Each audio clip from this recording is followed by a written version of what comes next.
As you may know, I became a widower in July of 2022.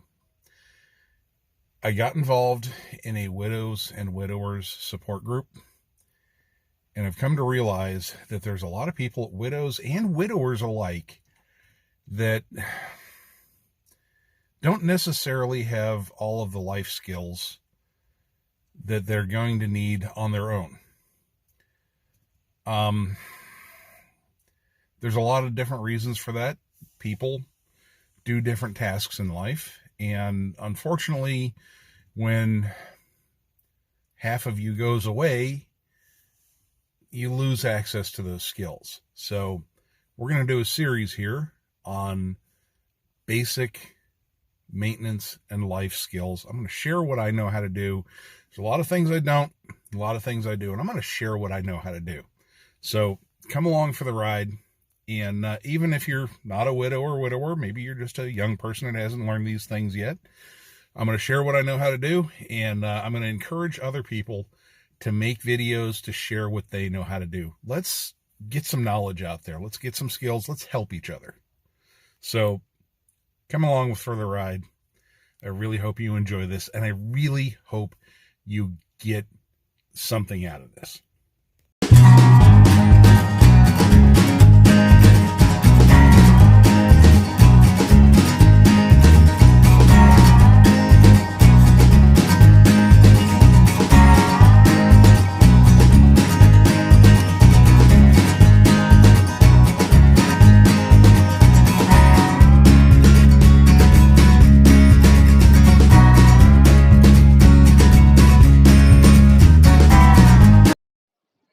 Okay, so you want to check the fluids on your car, but you don't know what fluids to check or specifically how.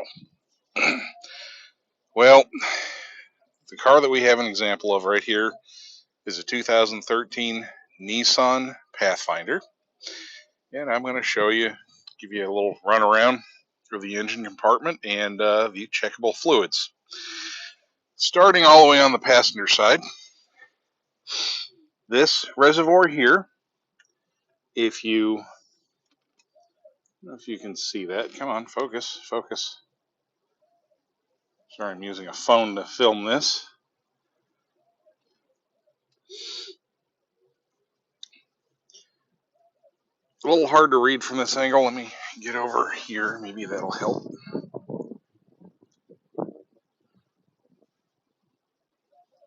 Come on.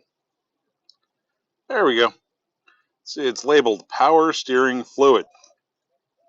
That's our power steering. Now, this car is a funny design.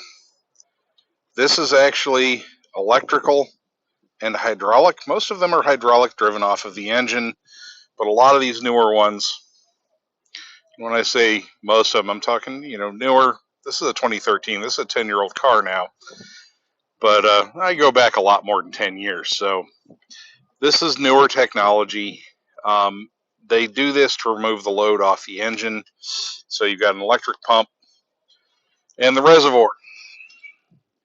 If you can see, it's a little hard to tell in this light. See, it's a darker color than it is up here. Well, you can kind of see this line. That's where the fluid is. If it's above this, on this particular one, it's fine. The next tank over,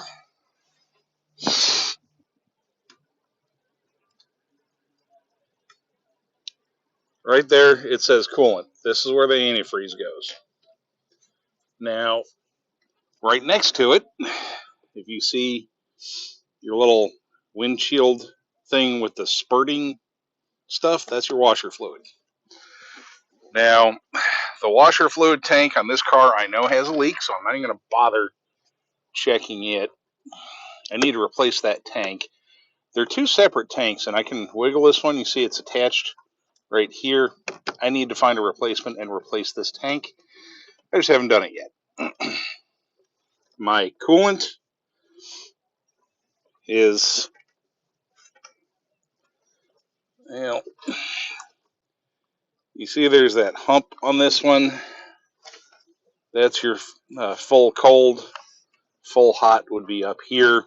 It expands and contracts as the temperature goes up and down. The car's been sitting overnight. It's cold, so that's an appropriate level. Engine oil. So here's the engine. At the very front of the engine is a yellow handle. This handle happens to be a little ring shape. Some of them are a T. To check this, I have to withdraw this all the way out of the engine, wipe the oil that I find on it off, and reinsert it back into the hole. This particular car, the dipstick hole, is a real pain in the butt to get to. Most of them have a tube and it's up further. This one's not particularly well designed.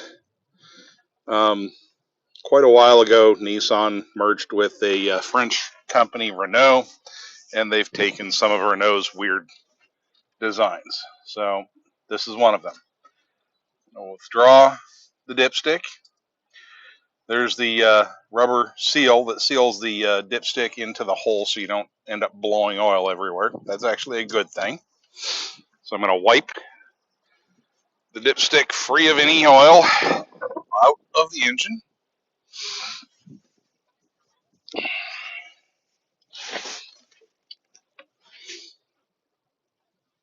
And unfortunately, the phone is in the way of me being able to see. See if I can move this over enough.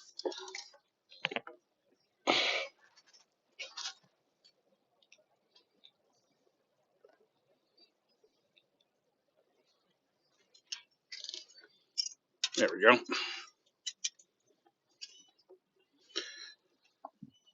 Like I said, this particular car is difficult to do that to. I've owned lots of other cars. This one's the biggest pain in the butt for that.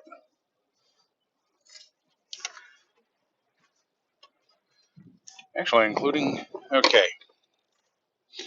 So, there's my engine oil level. You can see it's halfway up the hash mark. All the way up would be completely full. All the way down would be a quart low. So I'm half a quart low. The car needs an oil change. And I'm not going to top it up. I'm just going to perform the oil change later on. It won't be but a couple of days. So the engine will be safe. And we reinsert. You probably can't even see that hole. It is a very tough, because of the angle it's at, it's very tough to see. There you go. And you just gotta feed the dipstick into the hole and push it down. You can feel when that rubber seal fits down in the hole. Okay. This one here, always on the driver's side. This is a funny location. If you look, this is just a reservoir. And if you follow the hoses attached to it back, you'll see a metal cylinder with some steel tubes coming out of it. That is your brake master cylinder. This is your brake fluid. So, just like the power steering fluid, I've got a low line. You don't ever want to be anywhere near there. I've got a full line, and if you see, my fluid's actually all the way up here. Actually, I have too much fluid. I have some diagnostic work I have to do here. My brakes don't feel as firm as I would like. They work. They're safe. They just aren't as firm as I like. I believe there might be a little air in the system. I need to gain access to a completely flat surface, and I will bleed these brakes out. It's a bit deeper in depth than you need to know. But back to where I was talking about. If you look right in front of the driver's seat on the wall in the engine compartment, which is called a firewall, you will see some kind of contraption with some steel pipes coming out of it that is a brake master cylinder. There will be a reservoir of some type. Almost all new modern cars have a screw-on cap. Most of them, they're actually attached to the master cylinder. Because of how far back everything is under the cowling here, they had to relocate it on this car. That's really it. That's why this is here. The cap will say, of course, I'm looking at it upside down. I'm going to take the cap off and just show you.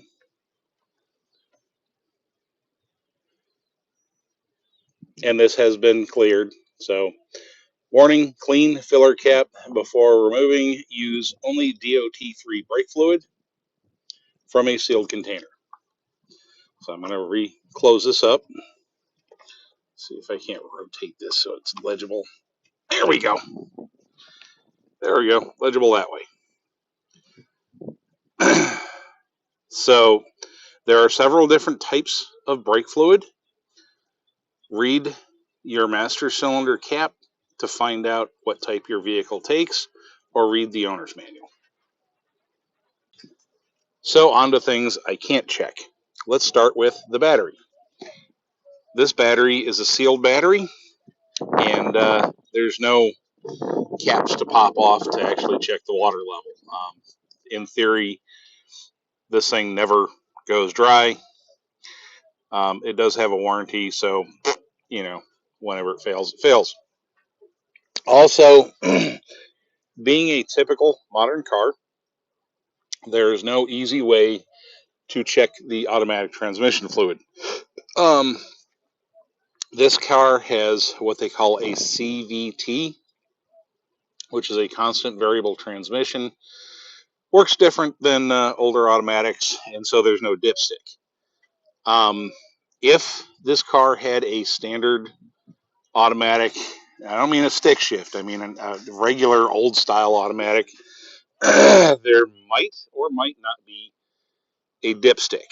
If there is, it will have a red handle, and you will check the owner's manual for the procedure.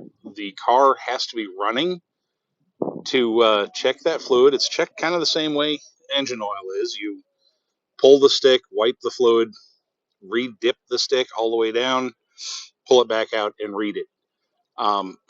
The engine is typically running, and depending on the make and model, either the transmission has to be in park or it has to be in neutral. So check your owner's manual. Okay, well, I've got some weather coming in on me. I don't have enough time to show you how to check the tires. This vehicle is equipped with a TPMS, or a tire pressure monitoring system. So it'll actually tell me the pressures right on the dashboard. I actually know I have one tire that's a couple of pounds of pressure low, but I'll get that. Other than that, I will show you guys in the next video how to check tire pressure. Well, hopefully I answered the questions of how to do it and how do I know what to check, where to check. You got to read those caps.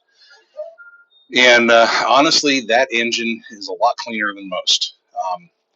I just bought the car a couple of weeks ago, so it's been detailed recently. But that helps.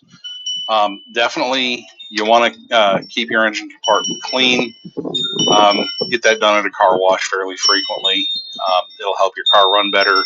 And if you get any oil leaks, you'll know where they're coming from pretty quick. So anyway, I'm hoping this is helpful, and I'll talk to you in the next video.